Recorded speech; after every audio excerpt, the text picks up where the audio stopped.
Everybody get a deal, bitch. I'm still smoking them guns out of backwoods, bitch. Wanna get a deal, everybody. Like me as like, you feel me? Like, I'm not saying like I'm a drug dealer, but like me from like experiences and stuff like that, like people. Just saying. But like people that like who do drugs, you feel me? I don't look at them no other way, you feel me, than somebody that smoke weed, because you addicted to crack. I'm addicted to weed. You addicted to alcohol. You addicted to liquor. Hell no. No, I mean, because they're. It's still an addiction. It's still an addiction. No, but it's different, right? That addiction is killing you. If it's a situation where it's benefiting you and it's calming you down and it's helping you in some way, shape, or form, it's not killing you. Cool, if that's what you do. When you're doing something like crack or heroin, that's killing you. It's making you doing crazy stuff. You might kill somebody else. Every different drug has a different effect on everybody. Different. And also it all depends on your environment too, because some people, you maybe you did start off smoking weed, you know, but you don't got it like that, so you can't afford weed. And so like then you end up out here on the streets and then you strung off. So like it really all depends on people's environment, because kids grow up smoking weed, you know. Like just because they see adults smoking weed, like, ooh, let me see that, let me try that. But what I'm they saying, get hyped from it. But I'm not saying like it's okay to do it. I'm just saying like I don't look at them no different. Like that's your drug of choice. Like I'm not gonna look down on that's you because you get smoke. money from it. It don't even matter. Yes, it does. Even if I you don't care about that person's life. You should care about the person's life that's in front of you. Even if I wasn't though, you feel me? It's just still the fact that like I'm not gonna look down on you because you smoke crack or you shoot heroin. Like I'm not. I'm pray for you. You feel me? Why though? Crack. We ain't the same. Right. Okay, we might not be the same, but I'm not going to treat you like you a piece of shit. I'm not going to step all on you, and of course not. I mean, but people does that though. People do that. People, I mean, okay. So you referring to? I'm sorry. You referring to the fact that you could be a functioning whatever you use. Definitely. I know people I actually know people that really work. How long do they last? Some people do it. I know this one dude. He's a binge smoker. He calls himself a binge smoker. People be crackheads for years and years and years, and I mean. But listen though, I know this dude. He calls himself he's a binge smoker. He said he go out every 90 days and he might want to treat like he work hard. You feel me? He might take a weekend. You feel me? And just smoke all damn day. Yeah, smoke crack all day. Damn, that's crazy. All day, but once every 90 days, but he'll get back to his life. Yeah, I mean, and at the end of the day, like it just depends on the person. It depends on how it's affecting you and the people around you, and that's just that. Like I said, every drug has a different effect on somebody. Somebody might be popping 1,000 pills a day, and the next person pop one and die. Right. So it's just about understanding. And why are you doing it? Are you doing it because everybody else is doing it? Or are you doing it because you literally think it's going to help you in some way, shape, or form? Is it going to take all your worries away? Is it going to pay all your bills? Is it going to take, you know what I'm saying? What is it? Understanding why you are doing that. Weed and crack is two totally different things. Crack is not, no, because weed will never have the same effects as crack has, ever. It don't matter how much. It don't matter how much somebody smokes. I'm not saying it is though. Well, let him finish this point because I'm coming to it. It's fact. It don't matter how much you smoke. At the end of the day, there is no mortality rate for weed heads. There's mortality rates for crackheads all damn day. And crack is a substance that is man-made. It's a concoction. It's made weed from is too nowadays. But we talking about because people abuse it, unfortunately. And then even if you get people who grow weed, like I know plenty of people who grow their own weed and who smoke their own weed, who grow their own weed and smoke their own weed. That is a plant.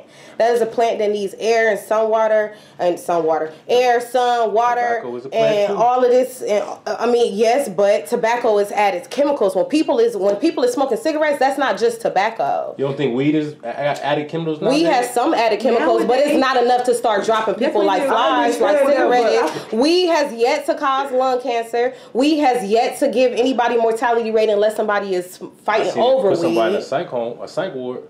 One person. Not one person. How many people? One person I know. How many people have been put in psych wards because of weed?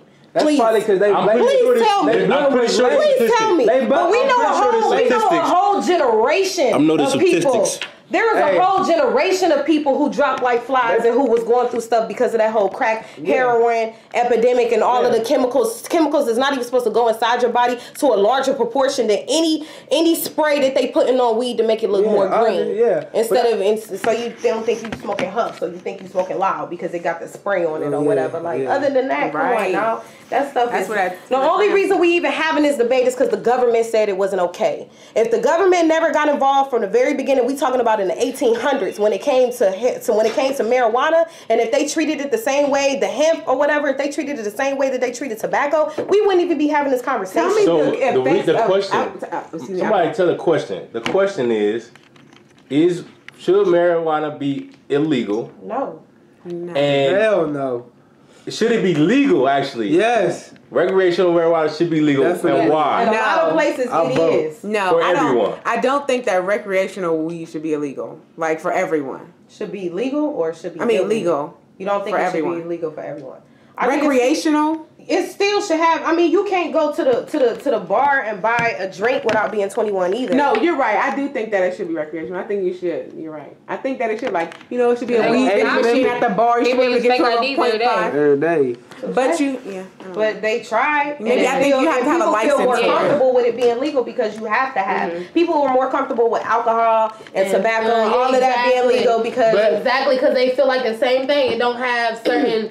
But because the effects to it or whatever. Us, and if I can make some money off of it, make it legal. If I myself can make some money off of it, plus not to mention how much the economy will be boosted. I mean, let's take Denver, Colorado for example. Oh man, their economy went through such a boost just that first 2 years from them having that recreational marijuana situation going on out there. Like that's just one place. It got so crowded and so populated that they had to figure out where to build stuff, what we was gonna do, where these dispensaries and everything was gonna go because they was bringing in so much revenue. If this country has so much financial issues or whatever, why not turn to that or whatever? But they can't do that because they put so many people in jail for the same damn thing. It's the thing about it. It's like no matter if you make it legal, no matter if you make it legal or not legal, it's not something that ever is gonna go away. Crack is still here after all these years. Marijuana's still here. Heroin's still here. It's not something that is really going to. The only thing is about it is like now more people are going to jail behind it because it is illegal. And I just feel like it's not that I want it to be just legal because it's okay thing, but I just feel like at the end of the day, if it can make money, if it's not something that, like she said, is like killing off that, like the heroin. Like, that was crazy. Like, I don't know nobody on heroin, but just seeing all those people overdose. All these young 19, 20. Yes, that's overdosing and watching their families, like, they found them in the garage, just crazy stuff. Like, that's ridiculous. And that's the things that I feel like needs to be targeted first. You know what I'm saying? But you know, heroin is illegal in some countries, though. It's legal? Oh, no, I didn't know that. Yeah, like overseas. Absolutely. So, Yordi. So the team sitting here, pretty much everybody who has spoken so far, you're on camera, say hi, but everybody who has spoken so far has said, they have said that marijuana should be legal. What do you think?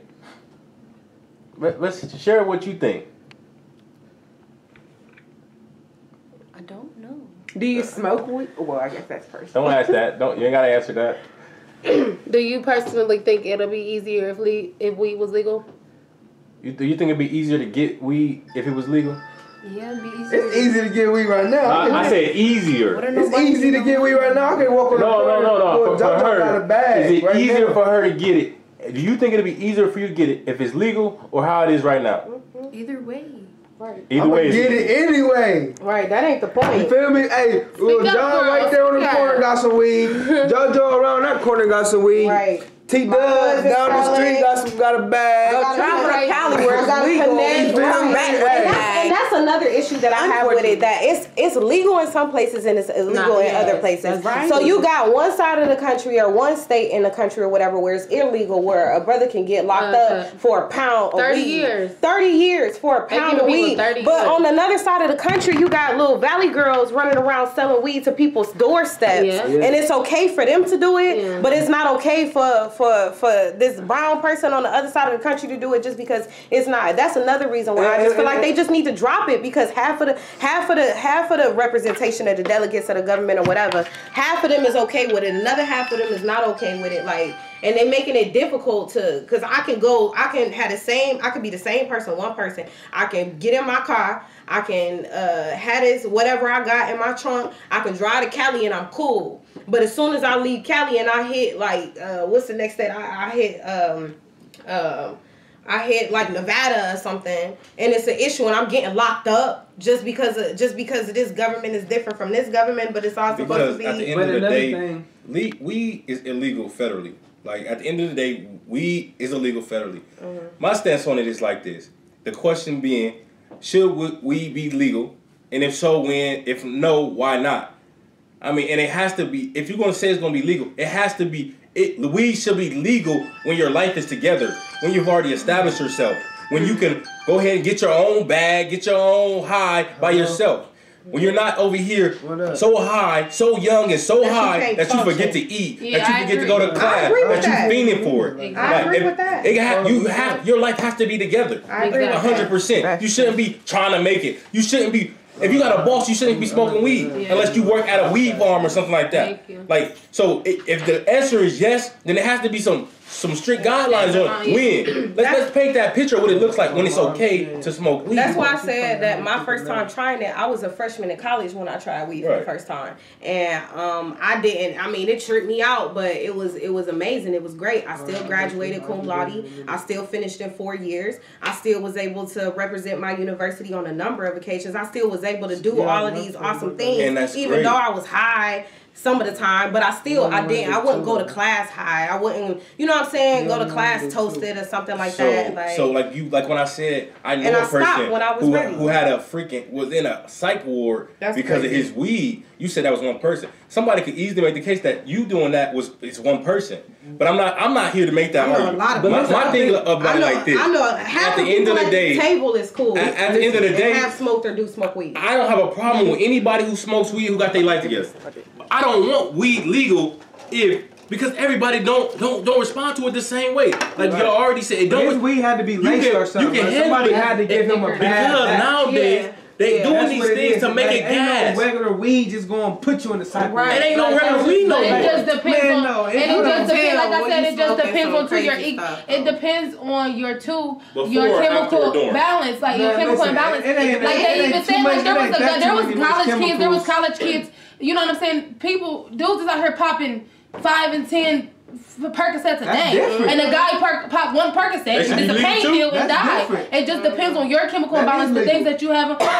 Not the way they're abusing it. And if it were to be legal, it still would have to be stipulations. Like you can't be 15 and go buy some legal weed, even if it was legal. I mean, alcohol is legal, cigarettes are legal. There's still age stipulations. And like me said, nowadays everywhere you can walk into the corner store is 15 years old and buy a pack of cigarettes. Like, my mom sent me used to be able to be younger than that. My mom sent me to the store to get her a pack of cigarettes. Yeah. And they see you come in the store with your mom a couple times and she buy a pack of cigarettes. So it's okay for me to buy cigarettes because you see my mom, my mom live right down the street. She don't feel like walking down here, so I'm going to buy a pack of cigarettes for her. But it's for me. I'm not going to tell you that. I'm just going to say my mom sent me down here. But it's just like me saying now without having to go. If you like she said, if you use it and you abuse it, it's just different strokes for different folks. Right. Somebody might sit and smoke weed all day, never go to work, never cook, never wash their ass, and they might smoke weed all day. But the next person, like she said, might go to school, graduate, and still nobody would ever know she going to school. Listen, when I smoke weed, it just. Honestly, so since we got a youth at the table, I would have cleaned up. In high school though, so our youth at the table. So let's think about this. In high school, was it more people in high school on that cat? I smoke my bag and I still come through cum laude, 4.0, whatever it is, or was it more people in there like, man, shoot, I gotta get some gas at, man. What can I get 5 a gram at? You got a good point. That's a really, really good point. Because there was nobody like that for real. Half the people we knew that was smoking weed was still like in that category. Because they was still so young and just doing it because they didn't have a reason behind it. But when you do with the college, you do witness people like my whole football team smoke. You feel me? Oh wow. And they still dope. They still good. You hear about a lot of the medical, not me. You know, in my Urbana University. Oh yeah. Nah, we ain't sounding. But you know, we do have a lot of positive medical, you know, benefits to it. You know, I was watching a documentary not too long ago. These guys that have post-traumatic stress, they was giving all this medicine and shit like that, and they were zombies. Like they couldn't think, they couldn't function. They was just right there. But you know, they said they smoked and, you know what I mean, when they smoked the weed or whatever, it was cool. You know what I mean? They could react. They don't have the nightmares as much anymore and stuff like that. That was dope. Good, yeah. But me personally, I do feel like weed fuck up situations. Man. It kills situations. Like hearing somebody say they can't get a job because they can't piss test. See, hearing people hitting you up 3 o'clock in the morning. Hey, cuz, look, I just had to pee. Tomorrow I got a big day. You ahead of me. Can you pee for me? Like what? You just asked me for my piss? Then they should start doing like, but you feel me? They should stop. That's because they're abusing it. No. Think about it. All right. On the other hand, you it's how they system in 2 days, so they can get a job. But on the other hand, you work at this warehouse, right? You own this big warehouse or whatever, and you allow your employees to smoke weed or whatever. It's cool. You can smoke weed, you can drink, and they operate in these forklifts. So they operate a forklift and they smash up some of the merchandise and they hurt themselves. Now they're gonna sue you for what? For everything. Crimes, exactly, because you can't get that. It's a liability. Yeah, I was pregnant. It's cool when you're the employee, but now you're the boss. Let's think like a boss for a second. You the boss now. Is it still cool? Now that you paying workers' comp and you getting sued for him because you let him be high and control that machinery, is it still cool now? Some companies have. But some companies have taking it to where but it gotta go like there. A social thing. Now the question is different because you feel me? Yeah, like that was this is just about people abusing it. And some like, companies no, he said should have be legal or illegal. He just saying like period. Like and if so, why not? Some companies have things written in their bylaws to protect them against things like that. Some companies won't even drug test you, but if you start acting crazy on the floor, or if they start noticing something or whatever, and they ask you to drop or whatever, and you drop dirty, then you fired. Yeah. Like some companies have arbitration rules. As soon as you get in that accident. So is it fair to say that it's no black or white, it's just gray, because there's certain situations where it should be, and there's certain situations that are definitely valuable, like he said.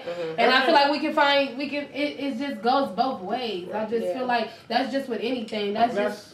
See, right. I just think it's unfortunate the negative stipulation that they put on weed, because to be honest, I feel like this is one of them things where the only reason why, and I said this in the beginning, the only reason why we even have these conversations now is because a long time ago somebody was losing money and they decided that can't nobody do this shit no more. Because we losing too much money doing it. So it's illegal and y'all can't do it no more. And everything that branched from that hemp, which in turn turns into marijuana, everything that branched from that now gets a negative, you know what I'm saying? When the fact of the matter is, there are more people who are overdosing on these prescription drugs and stuff in Ohio, especially number one state in the whole country, where people are ODing on drugs that doctors give them, that you get at the pharmacies. That's a larger problem than weed any day. But do you consider weed as a drug? Heroin is considered opiate too, though. So that's basically the same thing that's in Percocets and stuff.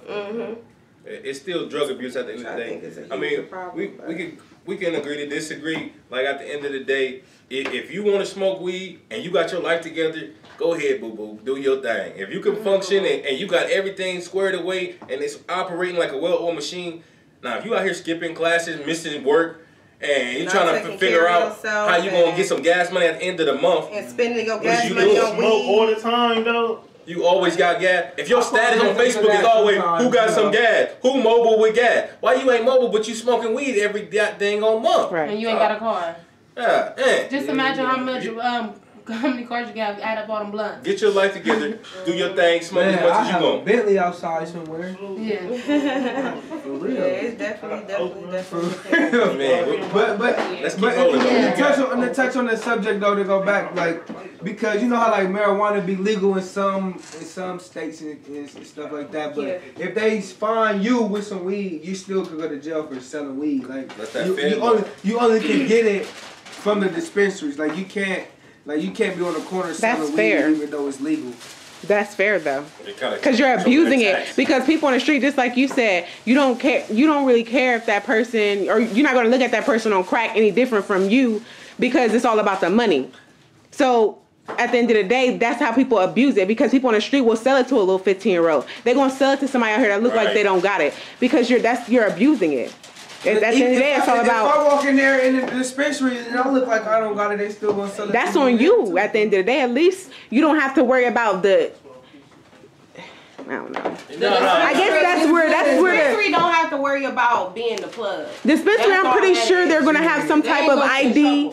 You're gonna have to have some type of age, some type of ID to get it from the dispensary. I'm pretty sure a little 15-year-old is not gonna be able to get it. You think he ain't? I hope not. You think you definitely can't gotta go be to a responsible. dispensary and get 10 pounds under the table? Huh?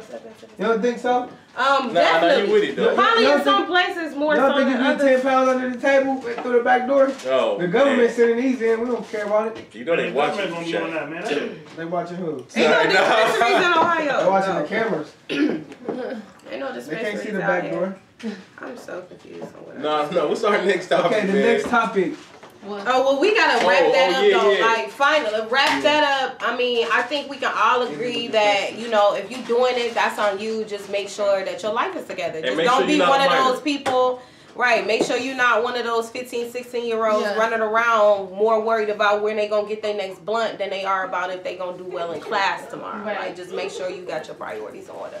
So one of the next topics that we had was, I think I guess to bring it back down a couple notches on the volume, was I have rung up motivational, not motivational speakers, but mentors. And we was talking about that earlier about mentorship and how important mentorship is to each individual person, and a couple of questions that go along with that, and then everybody can just chime in as they please. But like first of all, how important is mentorship? And then two, like at what point do you feel like you can be a mentor? Like at what point in your life are you able to mentor somebody else? Because we already talked about, you know, siblings in the household and placing too much responsibility on an older sibling just because they older or what have you. And that kind of ties in with mentorship. Like they supposed to be looking out. But at what point is it appropriate, or just how important is mentorship? I feel like it's really important. I feel like in a lot of situations it does help people in their life and just persevering through a lot of things that they may have been through. I feel like if I was to become a mentor, I would definitely want to be on my P's and Q's. I would want to practice what I preach. I want to make sure that everything I'm putting out there, that I mean it and I stand behind it 100%, and that I'm showing that I'm walking the walk and I'm talking my talk. Like I don't want to just be like, oh, I want to help you and then half-ass it, and you know, so, and that could mean a lot to someone. Just with anything that they're going through their life, getting through maybe problems with smoking weed or just anything, and it can definitely take on a road that person did not have growing up or whatever. Yeah, I think that mentorship is like, it's definitely good to have a mentor, you feel me? Because like with me growing up, like I done had numerous of mentors, Man. and then it's like some of them good and some of them bad. It's like I done had mentors in the streets, and I done had mentors with a suit and tie on, you feel me? Like looking up to my older cousins, you know, I consider those like mentors, like they was, you know, and they was doing not the right things, you know, and then for me to go get into children's service custody or whatnot, and then they put these mentors in front of me, you know, they telling me to do this and do that, and then like I grow up and I see them, you feel me, on a block too, you feel me? So it's like, I mean, like when you there, you telling me this and you telling me that, but you know your actual life is not what you doing. You feel me? Like, and like they be people like, you know, average people like working just with assume like this is my job. You feel me? That's all. You feel me? I'm still a street nigga just like you, bruh. You know, at the end of the day, you feel me? And it's just like, it's just hard to decipher what's good mentorship and what's not, you know, because. Yeah, that's a good point. And then I feel like, you know, being a mentor is like, you know, it don't really, I don't say it's like really an age or anything to be a mentor. Right. You know, anybody could, you know, you can learn from anybody. You know, like you can't, it's not an age. I'm like, 20 now. I'm a mentor. Me? I'm a mentor now because I'm 20. No, like, that's you feel crazy. Me? Like you can learn stuff from a 3-year-old. I seen this video on Facebook, and it was this little boy, and he was like, you would have thought he was like, you know, a little bit older than what he was. It looked like half his teeth was out his mouth, but he was like standing on the street, and it was like these guys was recording him. You know, like sometimes people be clowning other people that they see for whatever reason, and he, you know, he just was standing on the corner, and he was singing a gospel song, and they was like, keep going, and then at first you couldn't tell if they was making fun of him or not. But then when he got done singing, they was like, man, you got a beautiful voice, which he can definitely sing. And then they was like, well, how long you been singing? And he was like, well, I've been singing since I was like 5, but I've been ministering since I was like 1. And it was like looking at this dude and just listening to him sing, it was like, damn, he got a story to tell, but he's 12. Yeah. But like I said, it looked like he didn't have like half his teeth out. Like you just never know what his story was. But these are older men standing on the corner recording. Like, you know what I'm saying? And they asking him questions, and now they might have was doing it as a joke. But then they was like, dang, you can really sing, like, and they was interested in his story. And whatever he could, you know, said to them could have definitely helped them down the road. Like, damn, you know what I'm saying? I want to check in with that, you know. So with that, no age or, you know what I'm saying, there's no limit to what you can do and what you can teach the next person. See, my oldest brother, TC, he hit me up probably like last year, and I sent him a link on Facebook. And it was like, the link was to a housing thing. It was like, if you have kids and you're looking for a house, these people are, you know, getting special placement. Sign up now. They're going to go quick. And he hit me back like, hey, bro, is this real? Or is this one of them things, you know, you get on Facebook? And I'm like, this is definitely real. I got this from my mentor, so-and-so. And he's like, your mentor? Dang, bro. Then he called me. And I'm like, yeah, what's up, bro? I'm like, it's definitely real. I'm thinking that's what he asked me about. He called me like, hey, bro, I think I need a mentor. And I'm like, yeah, everybody needs a mentor, man. Right. He was like, how you do that? And I was stuck. Yeah. I ain't never been so stuck on a simple question in my life. Like, because me, like Shaq, I can name 5 mentors right now. Mm-hmm. And these people, man, like, they some powerful people. Not because they rich or anything like that, but they rich. You feel me? Like, their life is rich. Like, they full of love. They didn't live. They didn't experience things. You know, they ain't got nothing but love in their heart and knowledge to share. So, like, I've been blessed. And I don't know if I just organically just seek out that most of my mentors are men, but some of them are women. Like, the women that's my mentors, most of them I call them mom. And I'm just blessed that my mom was okay with that. But no, like I heard this one thing when I was in 9th grade. I had risk factors of dropping out, so they made me go to this program. I hated going to this program. But they had pizza. They gave us the $9 after program. So every day at lunch at school, the principal made me go down there. I was salty. Like, none of my homies was in there. But Rudy was in there. He just came just because I was in there. So I was like, cool. But so the whole first 9 weeks, they made me go. And eventually, they was talking so much good stuff. And they was showing me so many positive role models that look like me for the first time. I'm seeing men that look like me wearing Rolexes, you know, wearing $500 suits and stuff. The tie looked like it's couple $100, and showing me this for the first time in my life. So one of the mentors, one of these people that I decided to make my mentor because it's something organically for me. Like, you're not gonna come to me and say, hey, I'm your mentor.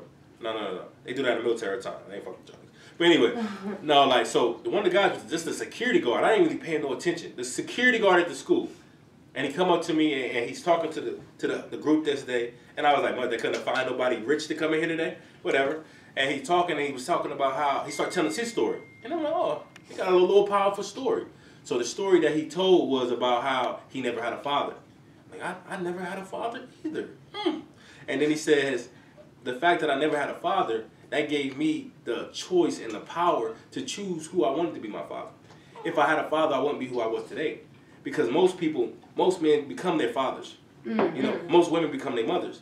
I don't have a father, so I don't have to be all my father's greatness and all his flaws. I get to choose different men in the world and be like, I like that. I'm taking that from him. I like that. I'm taking that from him. You know, so to me, like, being a mentor is great, but having a mentor, that's really powerful. Like, and you can't really be a mentor until you at least have one. Yeah, and I think that's a good segue into mentorship and having mentors when there is an absence in your life. It's like a parent.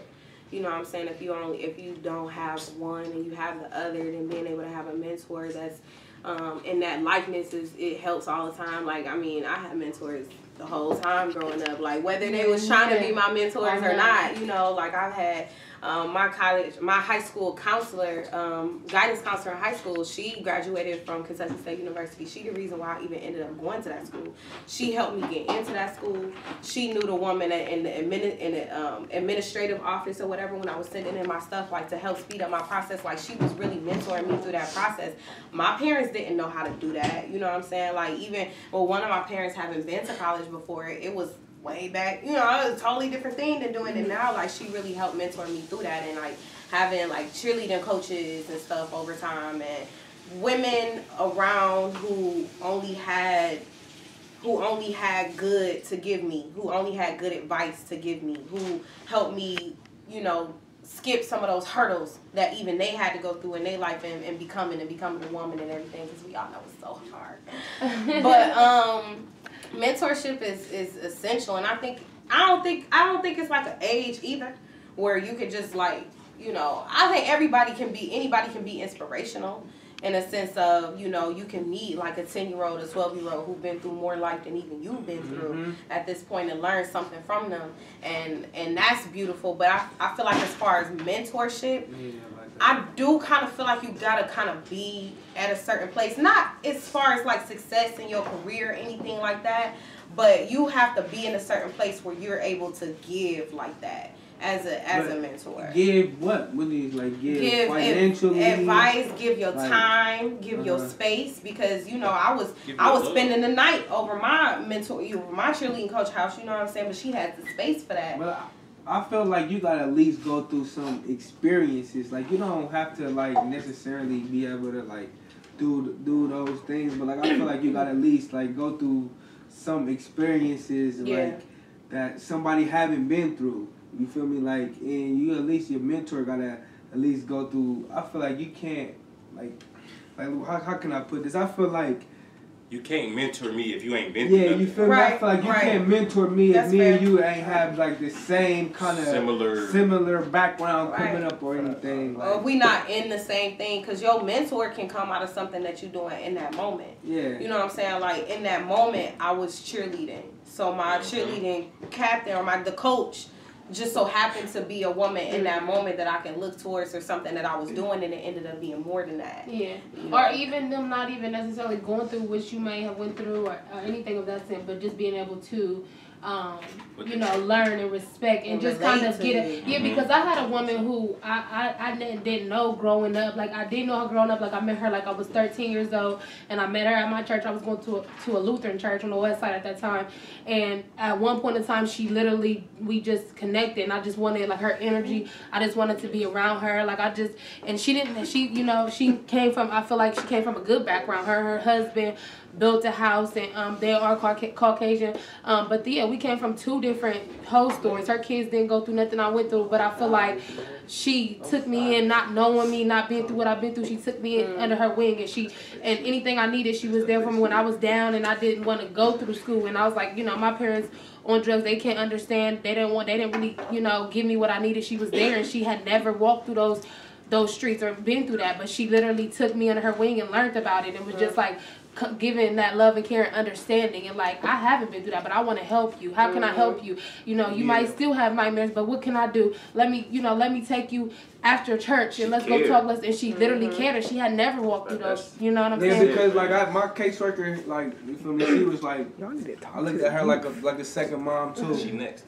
Like, I looked at her like a second mom too, and it was like I was telling her some of this stuff, like some of my story, and like, I don't know if she was like felt sorry for me, but it's like that. Like, that was the day that me and her became closer. You feel me? She felt like she needed to help me even more you feel me, like to not go back to this situation or to better your life because what you came from and like if you would like I look at you like a son now, you feel me, we've been here so long, this many years, you feel me, so I refuse to let you go back to doing what you've been doing. Because now I Did know you go you, back? I know you. Nah, you already. Have you ever had any mentors? Do you think it's important to have mentors? You ain't never had one? You don't know if you have one? Nah, we're not going to accept that answer. Yeah. Because, I don't know. Would you like to have a mentor? Have you ever had a mentor? You ever been close? A mentor could be anybody. It could be, it could be a positive friend that you got in your life. Because people could be surrounded by negative people all the time. You got that one positive friend and that's always uplifting you, I'm sure you got, Anybody that you ever wrote. Do you think it's important to have a mentor? You see any benefits of that? But that's okay. Let me give my little quick testimony. I ain't gonna never not speak on this subject. I had a coach. I called my father. When I was in high school, he used to drive me from the high school field to my home because people was getting beat up and they was shooting and stuff. I'm not saying I was one of those people. I wasn't going, but still, he had the cariness heart to do that for me. I got through high school. On with the college, he said, "Rudy, you're not dropping out of college." I'm like, whatever, coach. I wasn't gonna drop out anyway. But no, he made sure I didn't drop out of college. He got a house in the same area my college was. So he was at every practice, every team meeting. He was always there throughout that whole cycle. I graduated college. When I came back to Columbus, he got sick or whatnot. And I got an apartment right down the street from his house, so I can go there. Stop in and repay the love. And one thing he always taught me, he said, always help the next man. No matter where you at in life, you always help the next man. That's how we live. I always say it's always love with me. And that's why it's important to have mentors. Like they instill these extra values that your parents can't install in you. Or if you feel like you and your parents not on the right page, or you and your parents beefing or whatever, they don't get you, they don't understand you. You have a mentor, somebody older or even younger that can understand both sides of the spectrum and stuff like that. And that's my roots. Man, dope, man. Peace and love to Coach Burke, man. Yeah. Man, shout out to the Ronald B, man. I'd heard everybody call that man Burford, Buford, Bueller. And hey, Coach Burke was a real one, and he was part of the reason why I joined the military. I ain't joined that Marine Corps like he wanted me to, but yeah, he was a big part of my life, and it was a lot different than how he touched most people, but I got so much respect and love for that man, so shout out to him for sure. Another just a prime example of mentorship and how you can really be a positive effect in somebody's life, and you can really change somebody's life for the better if you just you just want to help somebody. You see something in somebody, or maybe you see a lot of yourself in somebody. Just reaching out, and I think this is just important for our community in general at this point in time. I think that we everything is getting so blurred and everything's so fast and everything's so right now, and if we don't get it right now, it's an issue. I think mentorship can be really, really good and really therapeutic even for a lot of us, just being able to talk to somebody who knows more than we do, or who knows better, who's been through something more than we've been through, or what have you. Like I think now is a really good time to be having this discussion. So shouts out to all the mentors and all the inspiring mentors and those of you who do put positive vibes into other people's lives just out of the kindness of your own heart. And on that note, we can move on to our final topic, or our next topic, or what have you. And this was something that we also kind of brought up before we started recording here. And that was if people are more attractive once they enter into a relationship. Shaq been waiting to. I'm gonna let Shaq go ahead. Be the other one. Yeah, it was a different one. What? About the okay. Realistic people. Nah, it was supposed to be the one with the husbands and wives. yeah. Oh, the I'm kids sorry. first. You so right. See, I read it off of here and didn't read it off my phone. That was my bad. I'll probably just edit that out once we get everything set up on Wednesday. So okay, so in real life, so the next thing that we're gonna discuss is who comes first, the spouse or the child. Now this was something that one of our Kelsey, come here. This was something that one of our viewers had hit us up with on Instagram. I'm sorry. J Cynthia. J Cynthia. That's the woman who hit us up and just had asked this question. And I've seen it a few times on a few different memes, on a few different sites, on a few different social media apps or what have you. And that's a really good question. Like, some people in this room are married, have been married, are in relationships, are not in relationships, have children, have not children. So what do y'all think? Like, who comes first? Is it the spouse or the child? Well, it's funny that you should say that, seeing that, like you said, I meet a lot of checks in the block, and I'm looking at my lady right now, and her son, our son.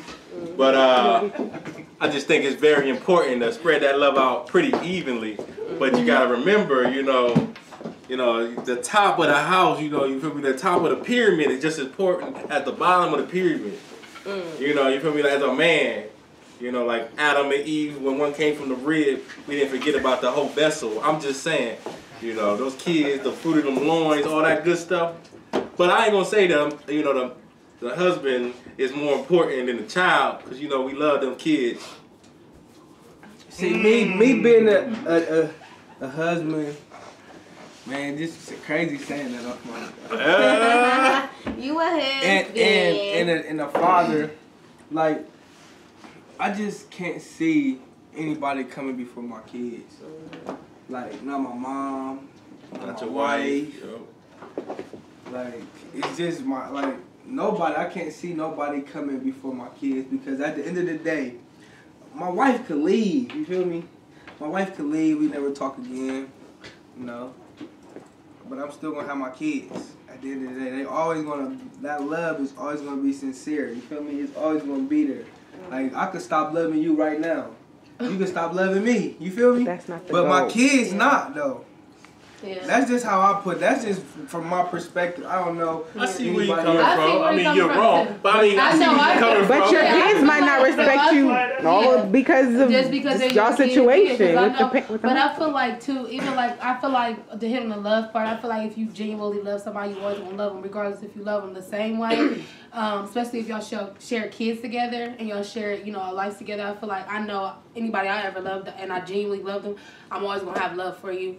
But as far as like putting your kids before your husband or vice versa, I just hit on the aspect, like, just depending on where you're coming from. Some people follow their religious beliefs stronger than anything, so they may put their kids last or second to the spouse in certain situations, not meaning I'm going to feed you first, or I'm not going to feed my kids, or I'm going to make sure you're clothed and not make sure they're clothed. It just depends on your understanding and where you're coming from, and not in a malicious way like I love you more than I love my kids.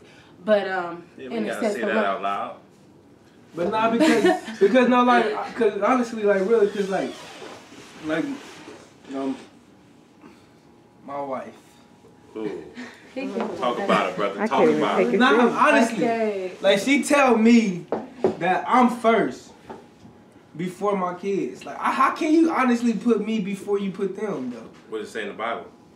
That's what I'm saying. Yeah. What if you don't read the Bible? You're the reason she has all them kids. What if you don't take the Bible into okay, you feel me? Like yeah, I believe in it and all that and stuff. What if you read the Quran? But I'm just saying. Tell me.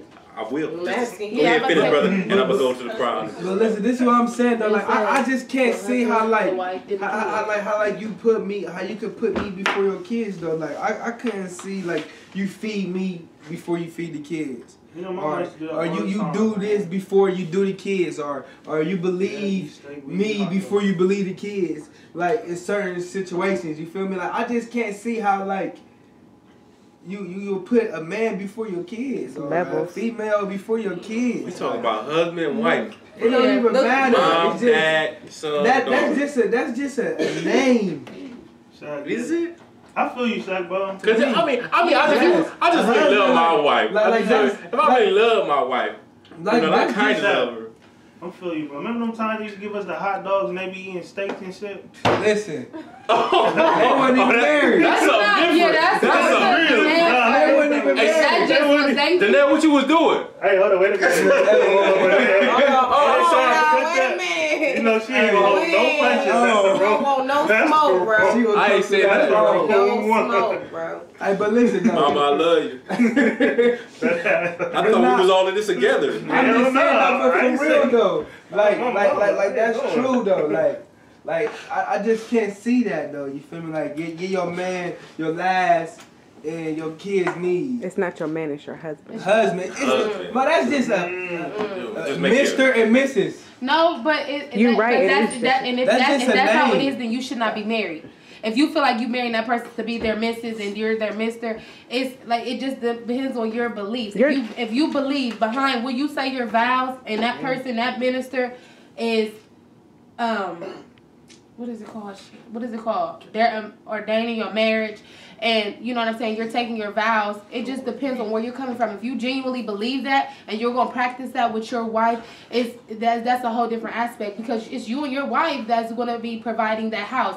It's you and your wife that's going to be providing the food. You're not going to put your kids to work so y'all can have the bills paid. You know what I'm saying? So it's like I said, it's not a thing where I'm going to neglect my kids and I'm not going to feed them. I'm going to feed my husband first. Right. But it's in different aspects of keeping your husband and your wife first. It's like prioritizing your marriage. Like, how do you prioritize it? Like, for me, I'm thinking about like this. Like, for example, I was faced with this. Like, when little Zayden just was born 6 weeks ago, you know, they're having conversations where it's talking about the baby or the wife. And it's like, damn, that's when this conversation get real. It's all fun and games right now. But it gets real when you, like, the baby or the wife.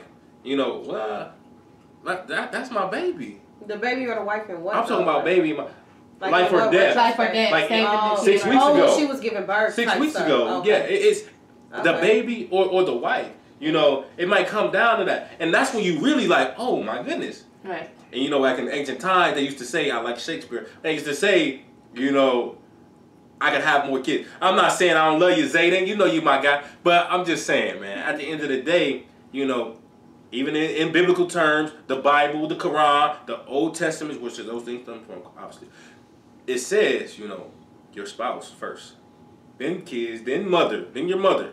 I'm just saying though, but that is. That is. They do ask you, do you want to save the baby or not? They ask you that.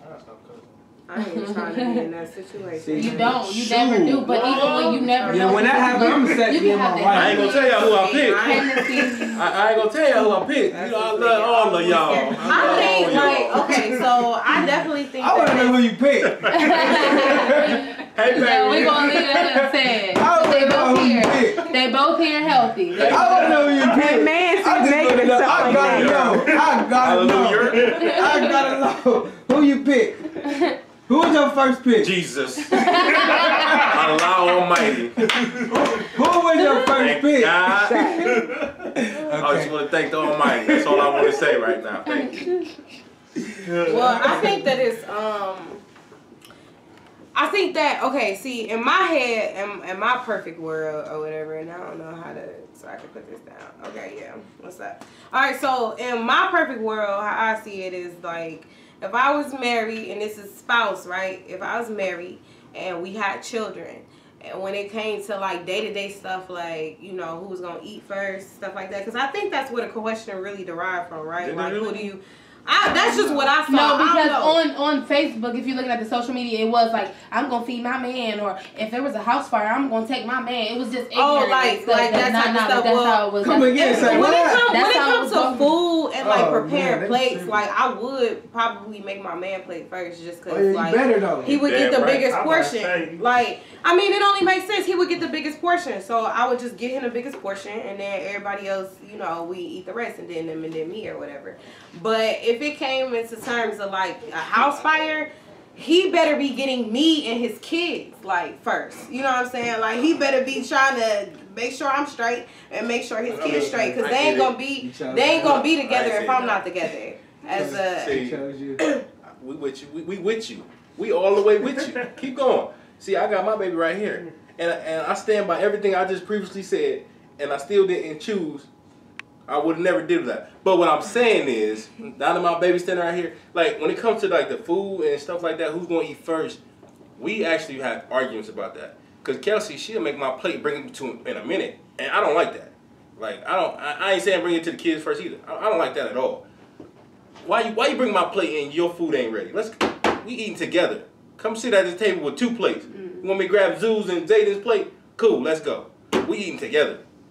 Don't bring my damn plate first. Better not bring your goddamn last either. But other than that, you know, we all everything, you know? Right, man? But see, though, you can wait. You can hold your plate and wait till she sit down. I got it. I got it. You know, that's a little different. It's probably smelling good. You feel me? She might get down. You know?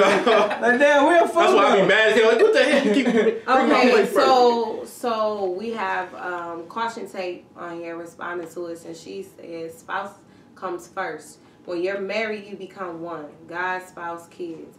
Kids can wait for a plate of food because my husband provides more than enough for everyone. You better say that. You better say that. What kind of job he got?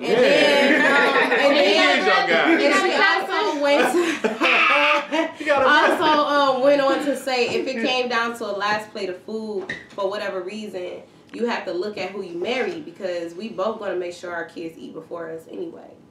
You know, so I agree. It's teamwork, and I think that's what people forget too. Like Lamar said, he said it first. At the end of the day, why do I always gotta make your play anyways? Let's make it together. I didn't say that. No, you know what I'm saying. You said if you want me to get the kids play, I'm gonna help you get the kids play. Don't take it back because when she needs you to get them kids play, you better get them kids play. Anyways. At the end of the day, it can sometimes be teamwork too, but it's just understanding and your beliefs and what it means. And everybody, you don't always gotta be like, I'm putting my kids first, so I'm not gonna save them out of a house fire. Who knows who gonna save? Who you gonna save? I'm getting my kids first. See, what if you wasn't married? What if you don't know what you're gonna do in that sense? You don't know what's gonna happen. You know in your mind you gonna save your kids first. What if you're not married? Tag his wife in this. Tag his wife in this. Thank you. What if you're not married? What if this is like you in a relationship with someone as a man or as a woman, and you have a child or children or what have you, and you enter into a new relationship with someone, and that person is not the child's parent? How do you go about? Do the same rules apply? No. Or if somebody just asks what we talking about who comes first, the spouse, or in this situation, the person you're in a relationship with, or your children, like who comes first in any situation. So we already kind of agree, you know, kind of that, well, if you married, then, you know, a woman probably make her man play first, or everybody come sit down and eat at the same time or what have you. But what if that's like just your man or your boyfriend, or like you in a relationship with them? Just for the job you want, just come not around. The job you got. Just for the job you want, not the job you got. You know, if we in this thing, I ain't talking about that little high school, little lovey-dovey stuff. We in a real relationship, we live together, or we together every day, and we making real decisions together and commitments together. Just for the job you want, not the job you got. So I feel like if that's just your boyfriend, he get the last plate. hey, you might be right though. So he got kids, she got kids, and he just the boyfriend. Yeah. Oh yeah, he definitely get the last plate. He might not even get it. Different levels of boyfriend. But she got kids. It's the fresh boyfriend. It's the boyfriend almost husband boyfriend. Somebody tuned in. Well, so we also got a comment that says stop treating boyfriend and girlfriends like spouses. Yeah, so I heard that. They're saying like older people say that, like when you with somebody and you're not married, don't treat your husband like your wife, and don't treat your wife like it's your girlfriend. You know, I'm 50-50 with that. I'll tell you right now, I'm not marrying nobody I can't stay with. So we're gonna live together. We're gonna try it because I need to know what I'm getting myself into. Yeah, this ain't 1990. You're right though, because then y'all move in and y'all live together, and then y'all don't live the same. Like this person might not clean up. Why you think that marriage lasts 6 weeks? Why you think that marriage lasts 6 months? And that's crazy. Because you thought that you knew this person, but you didn't. You don't know that because you was a baby ass girlfriend, you was a baby ass boyfriend, and you wasn't really trying to prepare yourself for the real world, the real circumstances. It is because the average marriage today, look it up, stack it up, look it up, do whatever you want to do. The average marriage lasts for 2 years. The first marriage, people get married more than once. The first marriage, they call it the tryout marriage. So when do you think that you take that step though? Like when you're dating somebody, when do you think you take that step to the point where when you do move in with that person, how long of the window do you give yourself? How long do a window do you give yourself? That's on the person and the things y'all deal with. Because the whole time y'all figuring each other out. Y'all coping with shit. Yeah, but you might be ready for that person to move in and they might not be able to, or vice versa. So, like, when do you, because like you said, sometimes because that person might be like, I let somebody didn't work out. And you want to do it. You want to be like, let's move in together. We need to see how this is going to work. Where do that common ground come into? Because like you said, that person, they might not look at it like that way, and they might want to wait a little bit longer. And it's like, you get what I'm saying? I get what you're saying, but what you're saying is based on a case by case basis. But I low key want to go back to one of the comments we had, which was stop treating boyfriends or girlfriend, boyfriend like because they she also said you can see how they are without giving them the full benefits. So are we saying? So are you saying that don't give them these benefits? What are these benefits? Is this sex? Is sex included? So stop having sex with people because that's a husband and wife responsibility. Stop moving in with them. Where's the line at? Because we can't give them sex and then be like, but we're not gonna live it together until we marry. Where's that line at? Since we draw lines in the mud, let's talk about it if we're going to really talk about it from that aspect. Well, she responded really quickly just saying, I'm not moving in if it's not headed to the security and the foundation building. We're too grown to not say what we want from the jump. So basically, like, yeah, if you're going to move in and be with somebody, like, because you plan on heading towards that situation. Please correct me if I'm wrong, because you plan on heading towards marriage or spousal privileges or whatever, but we not just about to be playing around. The line depends on where you are spiritually. So she kind of referred to them baby relationships. That's cool. Man, thanks for tuning in. Baby relationship. I don't think that's fair to call it a baby. No. When she said if you moving towards it, then that's different. But that's just basically what I was saying. When do you know you're moving towards it? I could be so like loving you, and how do I know we're going to get married, or how do I know you want to be married? I don't want to move in. Right. Yeah, but that's what I'm saying. That's what she's saying. So that's what she's saying. Now that we're agreeing that we're moving to that, sure, let's move in. But the whole point in the first place was stop treating boyfriends and girlfriends like spouses. Yeah. But that's what she's saying without saying it. So if I'm dating, I feel that she's saying we're dating. We're having sex. We're doing everything but we have yet to get to the bottom line. We have yet to say we're going to get married. But I'm still, because I'm so in love to you, and I'm that type of woman. I'm but that just might be what she's saying, and everybody might not communicate. That's the case. Did she comment on that yet? She just was responding to you saying baby steps. She said, I'm 6 years into my marriage. No baby step in here. No, congratulations, baby. What I'm saying, when I said baby steps, I'm saying when you said you don't want to just move in with a spouse, a girlfriend, giving them same privileges, so you were referring to, you said if you were moving towards a real relationship and stability, then you were okay with moving in as a girlfriend. I was referring to, so when you were talking about stop giving them those same privileges, you refer to baby relationships. Don't give those baby relationships the same privileges as that's not gonna last. Don't give those the same privileges as a spouse. So I was agreeing with what you were saying. I wasn't calling you out, but congratulations, keep it up. Shout out to Swanson. On that, I mean, that's really. Because I don't agree. The line is moving in, putting them as the head of your house. That's she was answering the question. Never move in with a thought. I learned. Okay, that was somebody else. Wow, shout out to you. She said I never lived with James prior to marriage. So she just saying first she addressed where the line was. And she's saying that they what was the line? But they've been together for 6 years. They've been married for 6 years, but they didn't live together before. So like they moved on when they got married. They moved in after they got married with one another. They didn't move in together before they got married. And she was addressing that line and saying that the line is moving in with one another, putting them as the head of your house. Those typical things, I guess, that you would do once you got married to somebody. Just don't cross that line.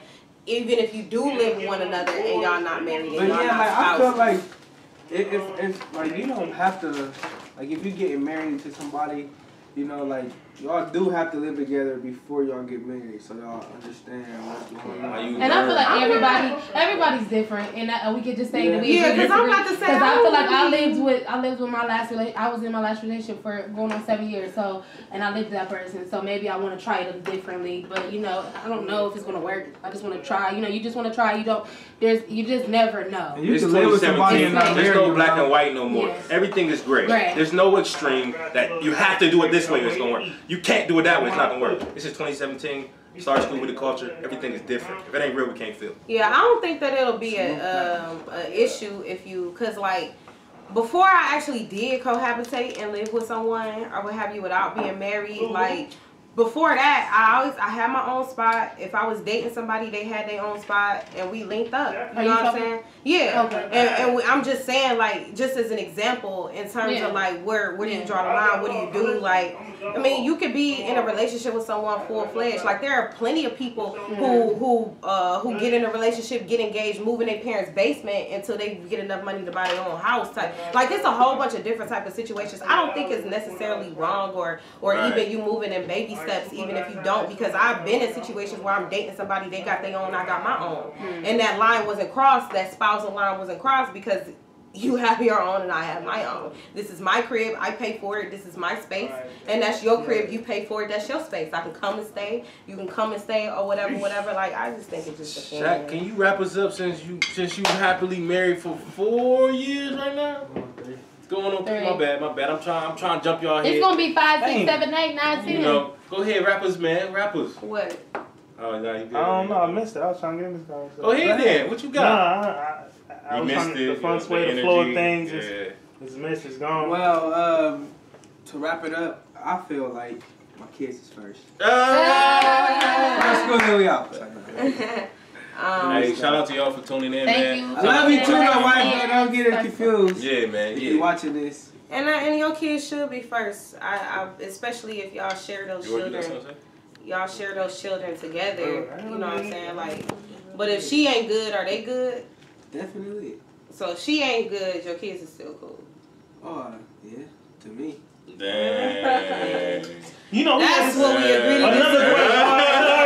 And that's what we rapping. Hold on, wrap it. No. All right, let me ask you a question. All right, say you and your girl break up, whatever. Do you feel like it's your responsibility, since that is your wife, still to take care of her, seeing that y'all like? No, I feel like it's my responsibility to take care of my kids. You're not ready for marriage. This man and his kids. Yeah, I love my babies, though. And we need more men like that, let his babies. Like, I love my babies, though. That conversation that came to me, I'm like, you know what? I think I would take care of her until she get like... Until she get on her feet. Yeah, until she get like a man or something like that. Can you let she might not ever get a man though, cause she content with you taking care of her. But then you gotta put a drawing line to it. You gotta because at the end of the day, you're not taking care of her. You take care of your kids, cause she gonna have that roof over their kids. She gonna most likely have the kids, and you just really contribute, and you still doing that, even though y'all might not be in the same household. But you ain't gonna take care of a woman with a man in the house, but. You know, she might get a man, she might not, but then you gotta draw the line where, like you said, like, okay, I done did this all this time, we ain't getting back together, it ain't working out. You know what I'm saying? But sometimes people that make you feel obligated though, like they make it your obligation to take care of them anyway. Separate, will you still take care of her? Yeah, can you reiterate the question for us? He said, if you're married and y'all got kids and y'all separate, would you still take care of that household in which your kids are with their mother until she said take care of her? But he's saying like with the kids in the household. Yeah, I mean, he said, well, in a sense, it still can be like that with the kids in the household. You know, she still until she get another man in the house, so she needs stability. So you telling me I'm just your backup plan until you find another man? No, it's not that. It's just basically. I don't think that he asked. I think it's just like he said like Derrick Rose. He take care of his baby mama. Yeah, like Derrick Rose. You see Derrick Rose baby mom all over. Okay, let's hear this. But even if it wasn't like like me, if I'm getting married to a woman, you feel me, she got the kids.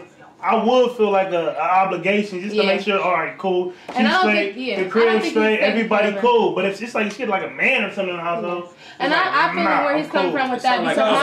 You want to make sure she's good so that your kids are there. But it's y'all's agreed to alimony. Like my uncle, he got 2 kids with his wife and they separated for the longest. But at the end of the day, he got his own house. He not married or nothing, but he still gonna make sure the household with his kids. So it's not like he's trying to take care of his wife. But you're raising my kids. You have sole custody. I'm gonna make sure that whatever needs to be picked up or whatever needs to be helped with, I'm gonna help because we was together. We had this house. I can see we did this like, as two. Right. So we wasn't prepared to just go in separate ways and raising kids and being a single parent. Either way it go, you want to help out any way you can. You shouldn't have to always get the legal system, get child support, get alimony. If you can do it without doing that, let's do it. But like if you can do it without doing that, you might have still been married. So what do you mean by like take care of? Because she's talking like about picking stuff up. She shouldn't be needed for nothing. She shouldn't be like, you know what I'm saying, down bad on her last leg, can't barely feed the kids. Like I feel like, and correct me if I'm wrong, he's just saying to an extent of like, I'm gonna make sure you still cool. Like I'm not gonna let you just be out here, going to extremes for money and stuff like that because the state of her being is the children, their well-being is going to be contingent on the state of her well-being if they're not together anymore. So he ain't just gonna have his in that case your baby moms or your ex-wife or whatever, he ain't just gonna have her out here looking crazy, you know what I'm saying, begging. Like now, Joe, you feel me? Bye. Because she got all your kids that you love so much. Those children. Okay. It's 2017. Why are we assuming that she still has the kids? Maybe the kids came with me. That was the question. That's the way he worded it. I definitely resent that way you worded that. I'm just gonna leave it at that. If the kids were still with you, would you expect a woman to aid you financially, or would can we answer that question as a group? Or would you take care of that by yourself because you're a man? Go ahead. Can we y'all answer it? Because I answered the last one. But it's not. The question wasn't. The mother should It wasn't expected, but. At the end of the day, it goes either way. I've done seen mothers on child. So you got divorced. Right. You got divorced. Right. He got the kids. Are you going to contribute to his household and make sure that he's taken care of? He ain't out here looking crazy. If I need to, I'm not talking about. See, we can't talk about the natural order of things in one conversation and then in another conversation turn around and make it seem like it's. First of all, if you're doing that bad off, then you need to have them kids that you love so much. If your spouse is doing that bad off, you don't talk about the household, boo, and you don't want to provide for them, you need to have your kids. But we didn't bring it. It's not about. I'm not saying provide for just the kids.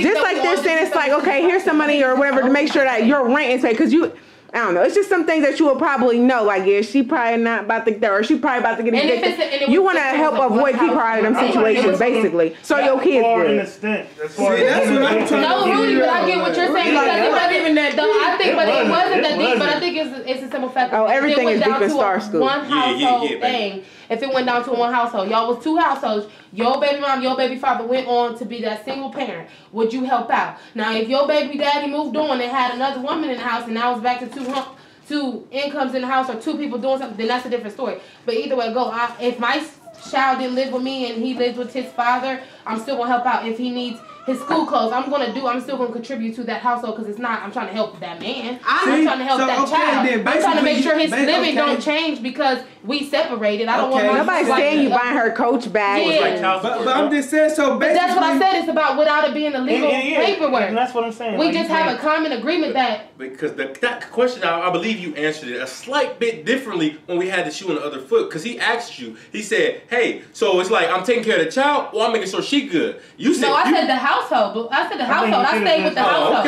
Okay. I never said the woman. I said the woman. She said the woman. I said the woman. Okay, so using that, so you agree with what she just said. So if the man, if I got the kids, you just making sure the child good. Yeah. But if you got the kids, I need to make sure you and that child good. If you need it as a man and me as a woman, if you need it, I got it. If you're a man and you're not doing it, why do you have my kids? No, realistically. Just because it's no. Turn the camera on you. I don't want the camera. Okay, it's about to die anyway. But oh great, that's lovely. Are we still there? Yes, we're still there. Okay, so my stance on it was in a situation where the man and the wife were together, they had a child. They were married. They got divorced. If the child were to be in the mother's custody, I would hope that she has an ex-husband who would have her back source, anything were to go wrong with her, if she can't make something, if she needs some spots to be filled in. So as long as she's still a single woman, that man will be there, because her well-being is also contingent on the child. But the child's got a whole well-being. Nother situation going on. If she got a whole nother situation, if he got a whole nother situation going on, then it's his responsibility to make sure that his child isn't missing anything. Mm-hmm. Because now his extra is to his woman now, right? Mm-hmm. And that's now going back to if they were both still single and they just broke up. Now, if the child ends up with the father and the mother, I feel like personally, if the father needs something, if he feels like he can ask the woman, which in my mind, I don't know how men work like that. I don't expect that from a man personally. I don't expect no man to ask no woman for help with anything on day-to-day financial business. But that woman still would be responsible for helping take care of that child, period.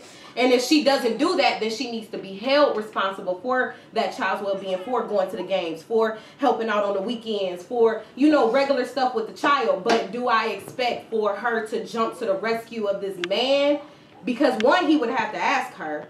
So that's already making him a certain type of man if he got to ask this woman for anything. It's 2017. We can't use that. You can't use that excuse. Hold on. So what does that make her look like? What does it make her look like?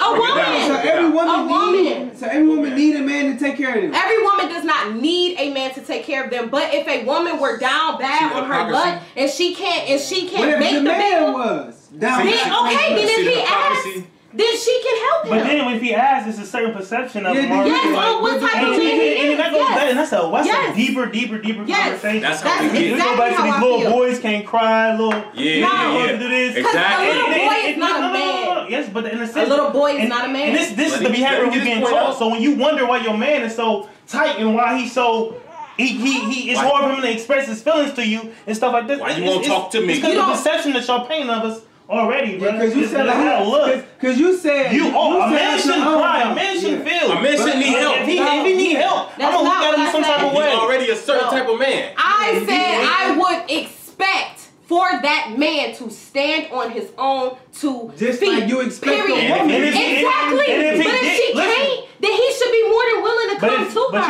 you said if he can't.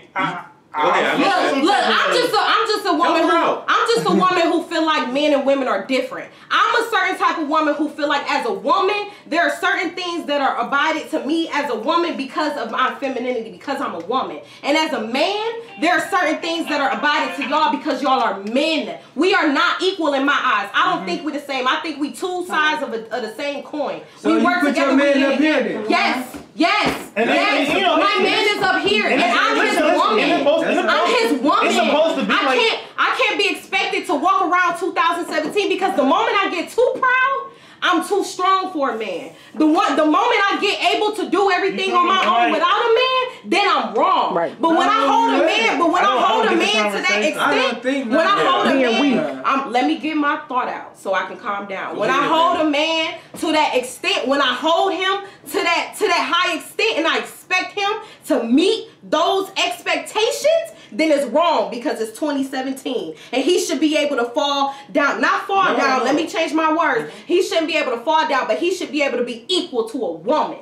That's what y'all trying to say. And that's absolutely wrong. That's not what we're trying to say at all. A man is a man and a woman is a woman. You just said you were painting a perception of us if we was too far. I would expect. At the end of the day, it's human nature type shit. Definitely. Everybody is not going to be in the same situation as another man. I also said that if he asks, then she should help. And if he asks, you will look at him different. You said that. I would not expect him to have to ask. And in 2017, if he has to ask, then yes, there's something in 2017. But what if she have to ask? If he has the kids, that's why she's saying I would not expect him. You have my kids. Of course, I'm not going to expect you to.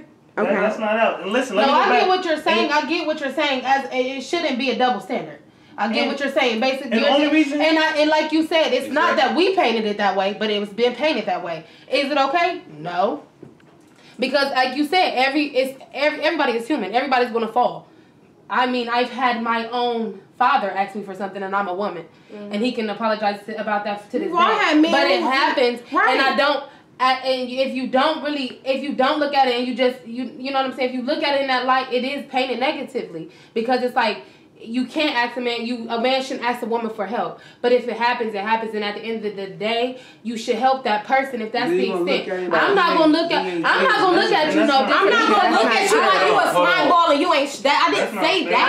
I didn't say that. So what picture are you gonna paint of me for asking you for help? I just Rudy, go ahead and wrap us up. We need to get it together. What you were saying about that's the picture you gonna paint? It's just a psychological thing. Okay, so what about just like she need to get it together too? Same thing. And it's the reason why this conversation is hard, because it is 2017, and all these feminist movements, all these women rights movements that I'm not a part of. It doesn't matter if you're a part of it or not. It just happens. It just happens that way. And how many times? So the man is the head, right? So what the man says goes, right? So when a man states something, how many times is it challenged? It's challenged. You know what I mean? It's always challenged. Nowadays, no. Nowadays, it's like, it's to the point where our females, you know, people that supposed to depend on us, people that we want to lead, it's trying to take the lead. It's like, no, I got this. You know what I mean? Now it's like a fighting for a power structure that shouldn't be a fight no more. And you, a woman, you believe in this stuff. Like, you believe in this. Why won't you? If we say something like stay in your place or stay in your lane, it's a, what's my lane? What's my place? Why is it like that? You feel me? And it's just way deeper, bro. It's just way deeper. It's challenging. There's no black and white. It's like when people say Christians, they pick and choose when they want to be religion. They pick and choose what sins they want to go about. Oh, killing people is wrong. Killing people is wrong. Did you see Miss Nancy? She wore that hat last week. You feel me? Judging people, talking about people on a regular is wrong.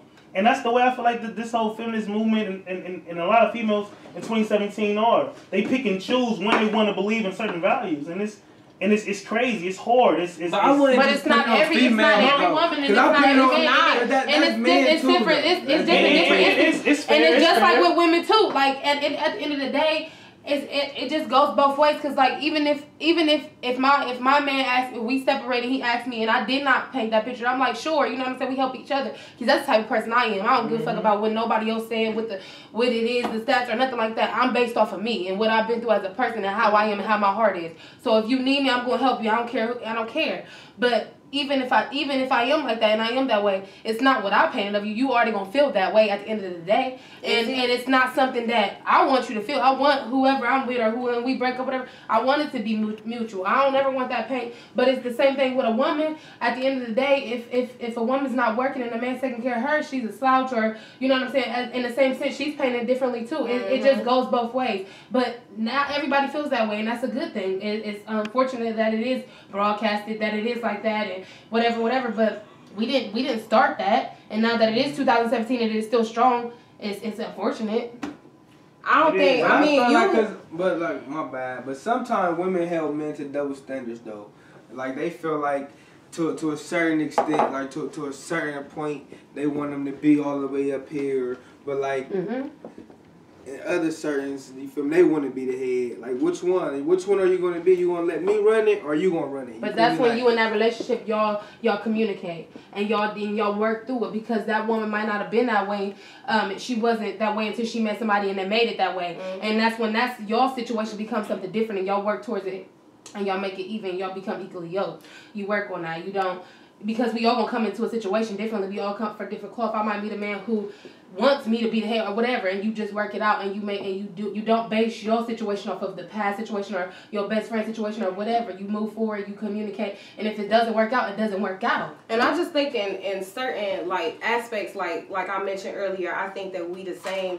A man and a woman is not, to me, this is my personal view, is not supposed to be equal in a sense of the same exact, you know, everything. Maybe y'all in society, like, yeah, we all human. But it's a yin and a yang. It's an up and a down. It's a sun and a moon. Like, we work off of each other. There are things that I'm strong at, and there are things that he's strong at. There are areas where out in public where, yeah, he is my man and he is going to walk in front and he is going to take the lead. And it's areas where we in the house where, yeah, I am cooking and I am cleaning and put this over here because this is how I like my kitchen. Like, I feel like it's like in some areas, yeah, I am supposed to be able, because I know more about this. I'm more in tune with this. I'm better at this. And vice versa. It should be the same thing. That's where the balance, it's a balancing act to me. Like when it comes to interpersonal relationships between men and women. It's not like, okay, he told, stay in your lane and this, and that was something what he said, just to give an example. Like if a man, on one hand, women want to be equal to men and we think that we supposed to be the head, and then on another hand, we feel some type of way when we want a man to take the lead and this and that and the other. Like it's not that cut and dry. It's like, okay, first of all, where are you leading me to? Where are we going? And you know what I'm saying? Man. Like, but I know, but I'm saying, you got faith in him. That's your man. If you my man, I'm gonna trust in you. Ain't no where we meeting, where you leading me to, baby. Should I bring that shit with us so we can get there? Like, but you can get there. I have to know, like, even that's the blind faith. When you love somebody and you truly feel like that person is for you, and you know they won't do no harm to you, you want to follow that person any and everywhere. Am I wrong? Like. If I feel like you for me, I think like you're right, but Burford, I think that you have to get to that. Coach Burford is the prime example. If he was to tell me Jesus is coming back today, I would get a bag. Like, because why?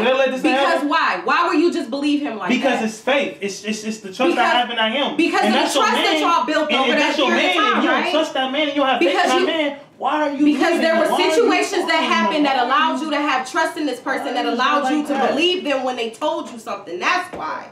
Not just because this was a man off the street who told you something and you just went along with it despite how you feel. You supposed to feel that way about your man, the man. Yes, I agree with you. Love this your husband. I totally agree with you. Supposed to feel that way. I totally agree with you. And that's what I do the not whole think that just happens just because. Exactly. I think that brothers now, like, they feel like they don't have to work for anything. They feel like they just supposed to, you know what I'm saying, once they make the commitment to be with a woman, or if they want to be with somebody. I was just talking to my homegirl earlier today about this, and the situation she had with a guy who they had went on a date or whatever, and I guess she wasn't really feeling him like that, and he wanted to take her out, and he just thought that she was just supposed to, be his girlfriend all of a sudden, and he didn't really even do anything. They just went on a date. He don't know her inside and out. He didn't ask her what her dreams were. He doesn't know like where she see herself in 5 years. He doesn't understand her flaws or anything like that. Like he doesn't know her to that extent for her to be able to trust him and move forward. But he think just because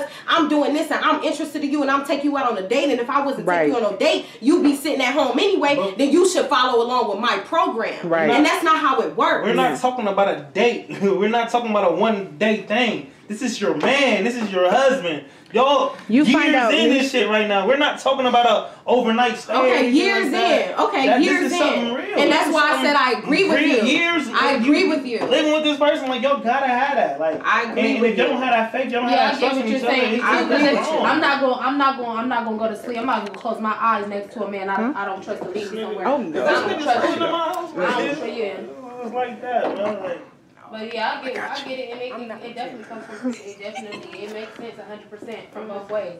And at the end of the day, everybody is different, and that is the beauty in it. Even though it's hard, even though it might be confusing, and it might be heartbreaking, but everybody's different, and it just don't go. It just, you know what I'm saying, don't go how everybody wants it to go sometimes. Amen. And I would not leave my baby daddy out in the cold, like, for the record. That's not what I was trying to say. What I was just trying to imply is that, as in my eyes, and this is just, we always talk about our experiences. In my experiences, I've had it from my brothers to my uncles to my father, from mentors I've had in college and in high school. I've never had a man, other than I may have been in a relationship and somebody asked me for something or whatever, and that's how that go.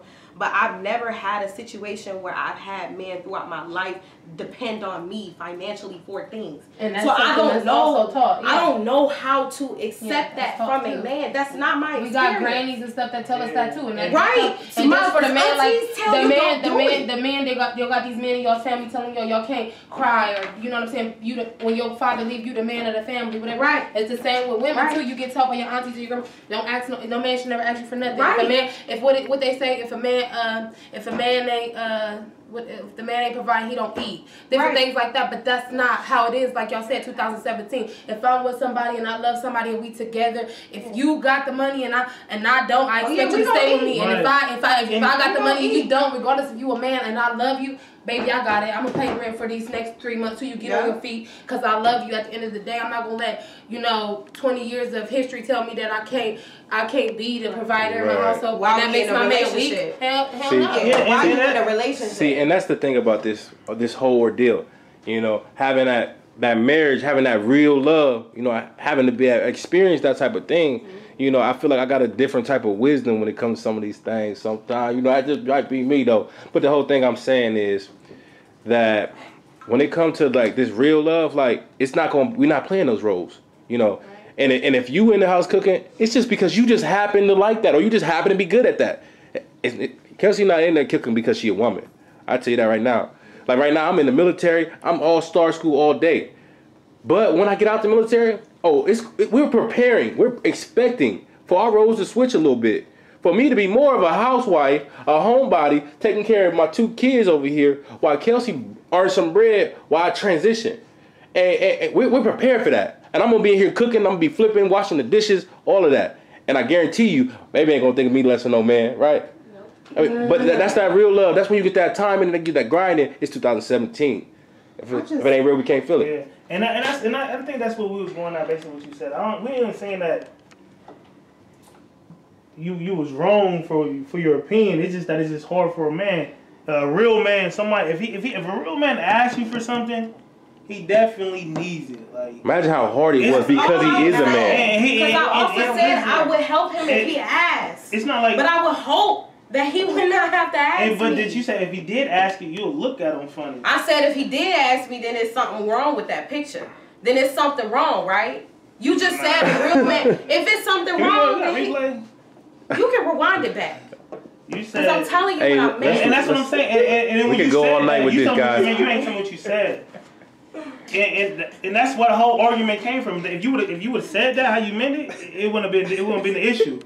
But you said it how you said it, and that's how I took it. Okay. And that's what's the whole thing. If I'm asking, trust him, leave it. Deontay Russo call you and ask you for something. But everybody's not Deontay. Exactly. Deontay really needs it. Trust me, only because I've gone through that personally. I've had men. And we're not talking about abusing you. Be like, if we don't know nothing else, we know what being a man is for 25 years. You know, no, but he could be asking it in a way that, you know, this how you are, but it's just different. Maybe you really love her and so you're gonna ask her for it.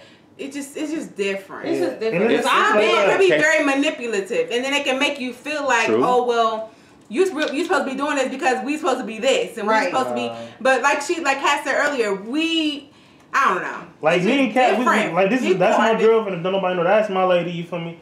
And if I ask you for something, shout out to them. I need it. Like and this is with anybody. If I ever called your phone and said I need it, you feel me?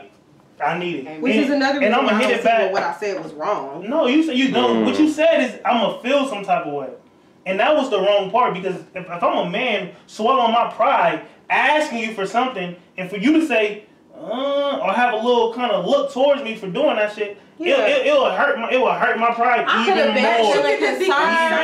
I could be feeling concerned. But that wasn't the tone, though. That was not the tone of somebody that you received it. Because if you concern him, that's not concern. Concern in the sense of if you have things taken care of on a day-to-day basis, you always have. As soon as you said it, you didn't get to go into it. Yeah, and it was very articulate. It's not what you do; it's how you do it, though. The energy. That's what he's talking about. That's what you're talking about right now. And that's what it was. It's like, damn, like, did I just...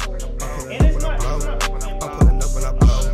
I can still sell the niggas hoes. I can still fucking niggas hoes. You can still get it for the low. Cause I'm pulling up when I blow. I'm in the kitchen begging O's. Niggas can get it for the low. Nigga just hit my phone. Nigga just hit my phone. Cause I'm pulling up, let it go. I'm pulling up, let it go. Nigga, she love me for sure. Nigga, she love me for sure. Ayy, me should be loving me. Loving me, she wanna fuck with me. All of my niggas, we get it,